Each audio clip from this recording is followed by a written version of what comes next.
Welcome to Successfully Ambiguous, the podcast that asks, when opportunity knocks, will you be ready to answer? I'm Christine Brooks Cappadocia, Assistant Vice President of Continuing Studies at York University. Have you ever wondered how to bring your full self to a job interview, or thought that you had to hide who you are? In this episode, we'll meet Richard Pinnock, a champion for diversity and inclusion. And he'll give us some really practical advice on how to showcase the diversity of thought and the value you bring to a job, help the employer be more successful. So now let's open the door and meet Richard Pinnock. Well, welcome, Richard. It's such a pleasure to see you. We've had very similar career paths in many, many ways. In fact, I think early on, before the founding of the School of Continuing Studies, you had my job. That's right. It goes back about 15 years ago.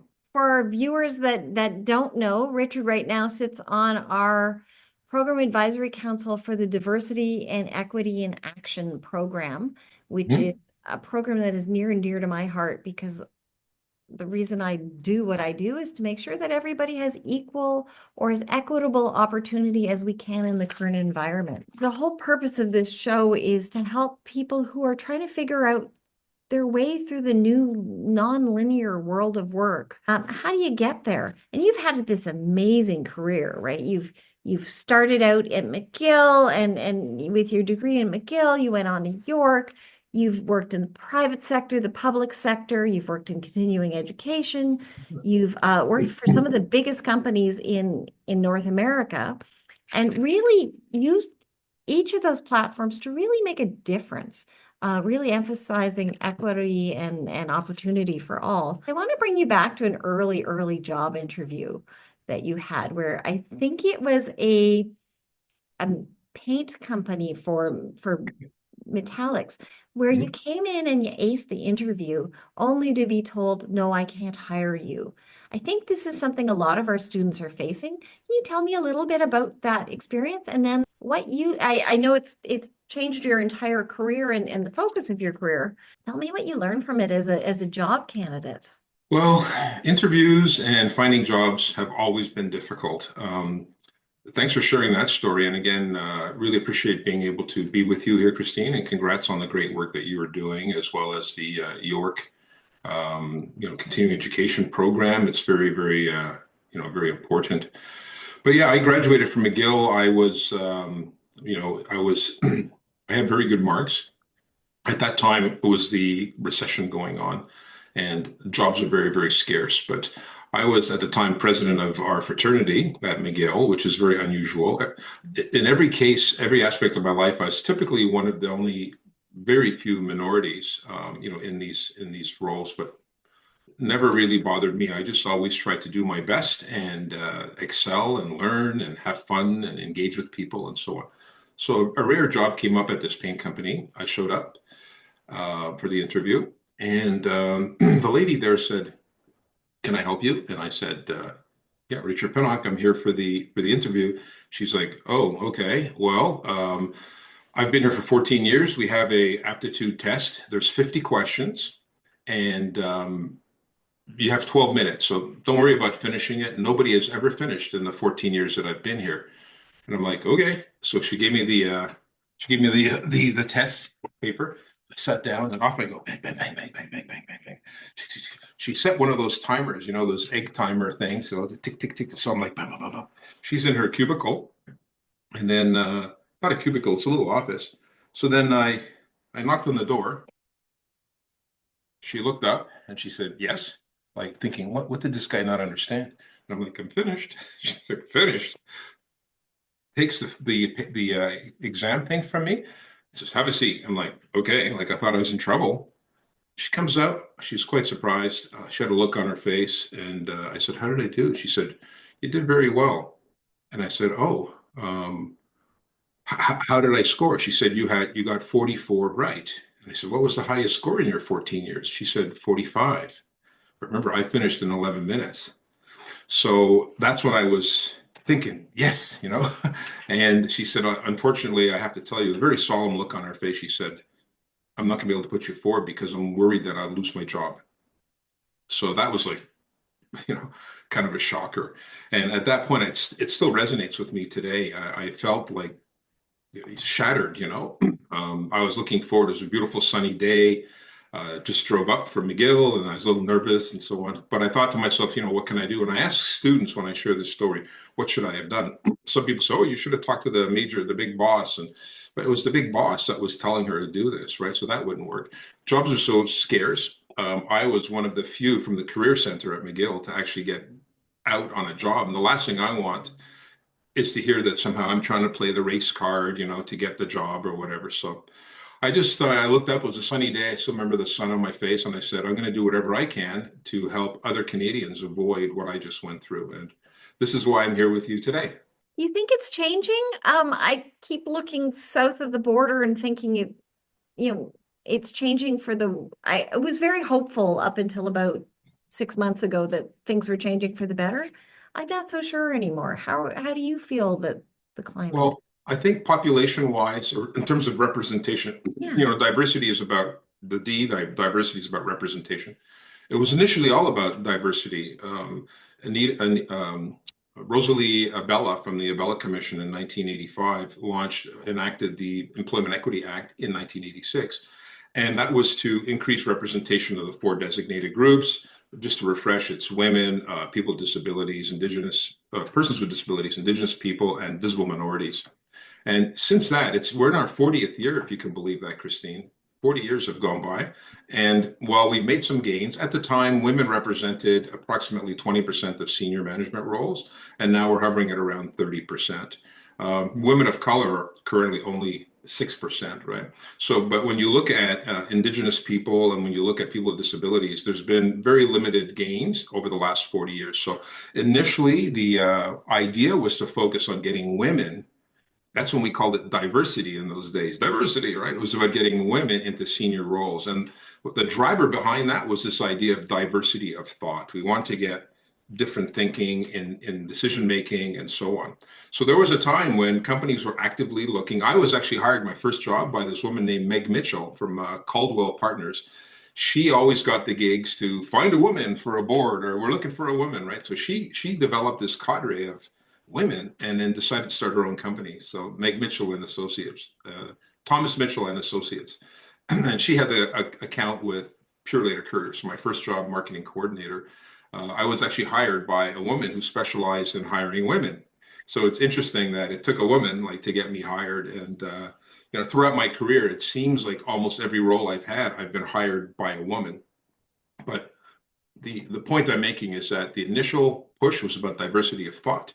Clearly, we've made gains in Canada, moving significantly. And at the same time, while we look at the border and we're kind of distracted by what's going on at the border, we also have to make mention that the top 10 countries of origin in 2022 of immigration into Canada, 2022, were all visible minority or racialized minorities. Number 4 being Nigeria. Many people don't realize Nigeria is the number 4 country of origin. So with that comes highly educated, well-heeled, very sophisticated STEM, deep in STEM, especially in the AI area and so on, technology. So there are opportunities. Obviously, if you have the talent and you can articulate the fact that you're the one to do the job, there's many, many, many more opportunities than existed, say, 20 years ago. Again, I'm focusing on minorities and visible minority group. It's interesting. We have a lot of students from Nigeria, but it's very hard to get a student visa in Canada if you're coming from an African country. Far harder than some of the other areas we bring students in from. Going back to your story and much of your experience, here we have somebody who is clearly among our best and our brightest, who is, you aced that test, you did better than anyone had. The door was shut in your face for something that somebody else's prejudice. So much of finding a job, particularly and growing your career, it happens to be knowing the right person at the right time. And that's why diversity and inclusion is so important, right? Opening doors for others to make sure that we can, it's not just good business, it's also important that we hold the door open for others. Mhm. Were there any, as a Canadian, you have benefits that maybe an international student who's new to the country might not have. How do you have any advice for people who are trying to navigate that who you know part of the job hunt? The whole situation with visas and immigration in that sense is rather complex and it's changing. And I don't think it's being run very well. We've had a big increase in immigration in the last couple of years. I think hovering about 500,000, relative to the US, were I think per capita 3 times greater than the immigration. And about 70% of our immigration is visible minority again at Quebec. So yeah, what you're asking about a very difficult situation. I'm thinking about the people that are here that left great jobs, maybe had servants in their house, whether it be from South Asia or wherever, and now they're working at Walmart as their second job. First job is driving Uber Eats. And I say repeatedly, it's time for Canada to help new Canadians stop driving Ubers and start driving the economy. I always say, and sometimes I get in trouble. So for the newcomers and the student issue, I guess it applies as well in what I'm going to say, but um, it's a two-way street, right? So clearly we have the technical capabilities for those people interviewing, right? In countries that are more hierarchical, like let's say the Philippines or say India, where you went to school, it's like, oh my goodness, you went to the India Institute of Technology. Oh my goodness, what? Right? And oh yes, I was in the class of 2008. 2008, at that time there were 75,000 students applying for a couple of few hundred positions. You go for a job interview and somebody here in Canada is interviewing, they're like, India Institute of Technology, is that like a real university? And you have to be very careful what you say next and your eyes and your eyebrows and everything, because in short order, you will be labeled like you have a chip on your shoulder or you have some problem or whatever, right? So again, if you just let it go, you're going to probably find that you're going to get underevaluated. You mentioned the term prejudice, right? It's just really a lack of understanding. People don't really know. It's up to you to manage your brand and to speak up. You come into that same interview and you're very full of life. You're smiling. Hello, I'm so happy to be here. I just came from Tim Hortons, that kind of thing. And I get in trouble. Well, what do you mean? People have to go to Tim Hortons? Yeah, you have to fit into the culture of the organization. Every organization has a different culture, but generally, you have to be aware of the Canadian culture. Oh boy, Maple Leafs lost another close one last night. Maple Leafs, what's that? Is that something that falls out of a tree? No, it's something that falls out of the playoffs every year. But if you don't understand that, it's going to be hard. And that's, I think, an important hurdle. How do you do that? Just get engaged. Start watching TV, talk to people, practice your skills. Sometimes people are from different countries are worried about speaking to strangers and so on. Go up to police officers, like test yourself. Excuse me, how do I get to Richmond Hill? Start practicing. Canadian people are generally very friendly, very helpful, and so on. So we have to get out of this comfort zone. Your job, your future, your children's future depends on it. So I think it's really, really important. As I said, I've gotten in trouble a few times suggesting that, why do people have to fit in? And say, well, you don't have to fit in, but if you want to get the job, I think it's very important consideration. It makes a difference, right? It's Mhm. I say this as somebody who started out in the arts. I've had to learn about hockey and things that just would have never interested me before. I at least know I know what I don't know, a hat trick It's is. called the puck. It's called a puck. I do have a puck behind me. I did host some events with Pat Quinn. Um, Right. so, but that's that code. It's learning about the broader culture and showing interest, right? Yeah. It's some of Well, those it's coming in social like skills. on fire, right? I'm ready to go. Big smile. I can't wait. I'm aligned with what I've read. I'm so impressed with what you're doing in terms of helping different communities, but more importantly, how you're leveraging AI on your interview process. It's fantastic. I've been studying this. I can't wait to join your team. I have so much that I can contribute. I'm really excited about the opportunity. And then, of course, you have to know the STAR method, and you have to be able to do this authentically and with interest, right? Have fun with it. Doesn't work first time, then you'll try the second time, try the third time. But just to go in, oh, I'm here for the interview, and you're thinking, okay, another 3 minutes, I'm going to get kicked out of here. That's not the right attitude. As I said, your son, your daughter, they think you're Superman or Superwoman, and they think you're the strongest person in the world, and you're beautiful. And then you go in, and you're all beat up, and you feel discouraged, and so on. Somehow you have to get over it. I would suggest finding a sort of a coach, right? Somebody that can help you and talk to you, and it's important for you to take notes. What worked? What did you feel good about? Et cetera, et cetera. So those are just some ideas, but that hasn't changed in the last 40 years. It's always been like that. Interestingly, a lot of newcomers to Canada, they don't see this diversity. If you're coming from, let's say, parts of China, yes, there are differences in China, but not to the same extent that we have so much diversity here among teams and so on. So people are almost like in shock. They're like, whoa, like I haven't seen this before. And then they are now finding themselves unbelievably in the minority when they came from a country where they were perhaps status-wise, education-wise, monetarily, they were in the elite or the top. And now they find themselves kind of at the bottom. And it's a very frustrating position to be in. Anytime you're out of your comfort zone, it is challenging. I love what you said about the interviews, because as a hiring manager, you by the time somebody gets to an interview, you want them to succeed, right? You've already invested in them from that little, 2 pages of paper on the resume. And yet candidates very often will walk in and be scared and Mhm. quiet and reserved. And you just want them to give it their all and to see who they are, because you are looking for fit at that point, right?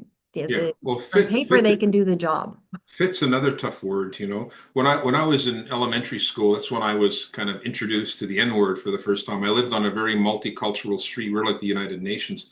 The catchment for our school was obviously beyond our street. We had a Jewish family, Italian, Greek. My next door neighbors were Japanese. So we had all this diversity going back in the days of multiculturalism with Pierre Elliott Trudeau.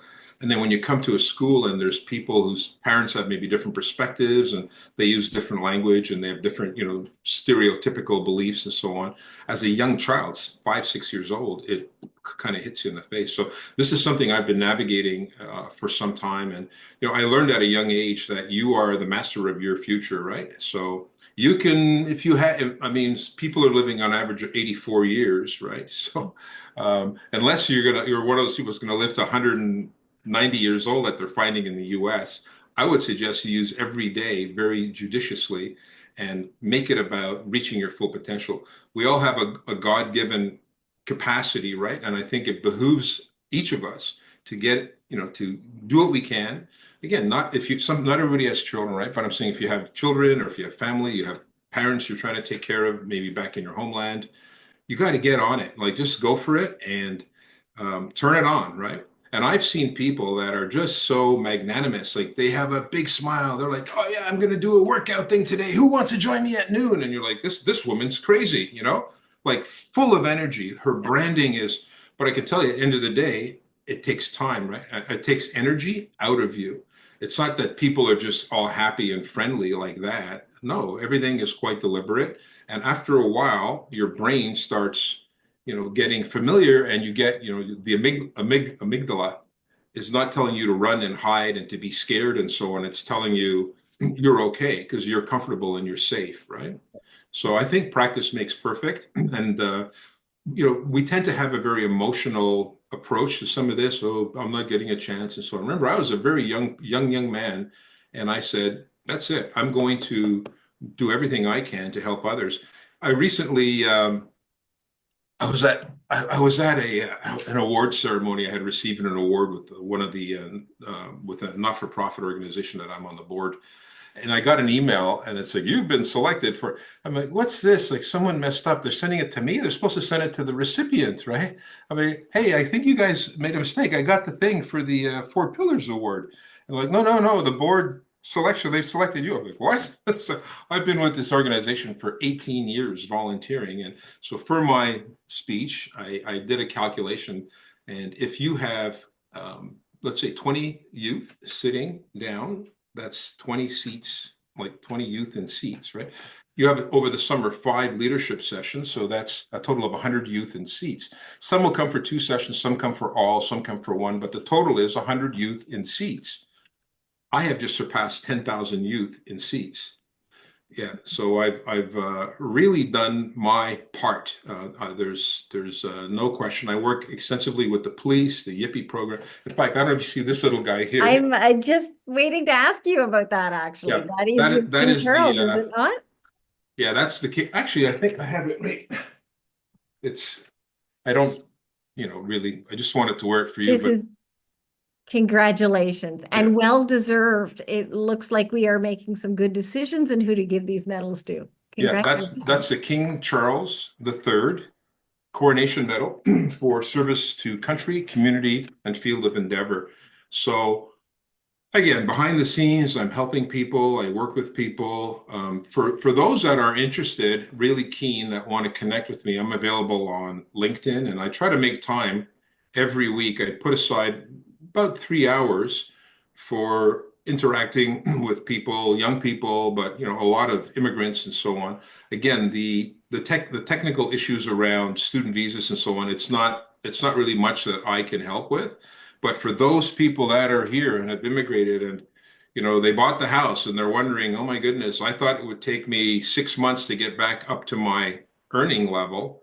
And it's more like about 5 years before you get close to what you were earning in your country of origin. So this has issues in terms of calculating your funds, and it's very complicated. So, but I think, the thing that's most important, and I encourage you, and I love what's going on at York University with your DEI and action program. Um, this gives people an opportunity, because the one thing that visible minorities have to realize in Canada, or, racialized minorities, that's a new term, Employment Equity Act still refers to visible minorities. But by 2051, the majority of this country will identify as a member of a racialized group or a visible minority group. Do you remember Y2K? I don't know, Yeah, you're still kind of young. Do you remember the Y2K I thing? do. Yeah. We all thought our microwaves are going to blow up and all that, right? And that's how fast time's gone by. It's been 25 years since then. In another 25 years, the majority of this country will identify as a member of a racialized or visible minority group. So the question is, what are companies in the private sector doing about this? What about public sector? What about not-for-profit? And that's why it was so interesting to see the Diversity in Action program put together. It's something that I tried to launch, actually, Christine, 15 years earlier. There were a number of issues, you said about timing when it comes to jobs and so on. That's another important thing. So the timing then was a bit premature, but right now I think it's critically important. So the one gift I want to share with newcomers who are visible minorities is that you understand the language, you understand the culture, you understand the market, you understand all of these things.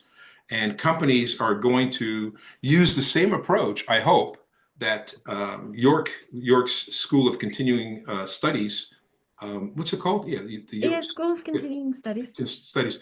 The approach that you used to create the Program Advisory Council was based on diversity of thought. You wanted to get different practitioners, different people. Let's not just do the same content. Let's talk to professionals, and let's talk to LGBT and minority, and let's talk to the people that have been there and done it and experienced it, so that you can prepare your students. That's the diversity of thought approach. And I was thinking about the conversation, and we talk about what's going on in the US, and let's not even get into the tariffs and all that. That's a whole other ball, of wax. But yeah, this idea that DEI is perhaps dead. And what are we going to do? What's next for DEI? Remember, back with Rosalie Abella, the main rationale, the driving force behind the Employment Equity Act was to drive diversity of thought. Getting women involved would provide better solutions, better creativity, more innovation, etc. So the same is true. If not, I mean, it's stood the test of time. We're still looking on that track, and I think for Canada, we have all the resources, we have all the people, we've got the best and brightest in the world. Too many people driving Ubers, but nonetheless, now is the time to really capitalize on 40 years of, yeah, I call it ad hoc investments in DEI, and now it's time to really turn on the afterburners, right? And 100%. the companies that do so are going to have this incremental ROI based on all of the investments that everybody has done, maybe not as strategically as could have been done. So now's the time. Now's the time to strike. And you're going into an interview, you talk about diversity of thought, how this organization gets it, how the customer base is changing, how you lived in 5 different countries, how you speak 4 languages. English is not my first language. If I need to repeat anything, please let me know, right? You're hired. Absolutely. You're hired. Absolutely. I'm not letting you go. That is how our economy grows and takes on the world. So that is such a perfect note to end on, because I think it is that diversity of thought that school is proof that we have grown very quickly, and it's by bringing in our community and listening to what the community, our client base, be they employers or students, tell us they need. Absolutely. And York University has traditionally been a very diverse institution and at the cutting edge and so on. So I think everybody who's an alum or currently has the privilege to study at York should take a deep breath and say, let's bring it on, right? Now's the time. Canada will dominate. We have the natural resources. We have, everything. We have the water, we have electric, hydro, we've got it all. And we have some of the best and brightest in the world. So to me, I think the ingredients are all there, and I'm looking forward to a very prosperous future for Canada. Thank you for joining me for this episode of Successfully Ambiguous. Be sure to leave your comments below or find me on LinkedIn to ask your career questions. Like or subscribe so you never miss an episode. And join us for the next episode so that when opportunity knocks, you'll be ready to answer.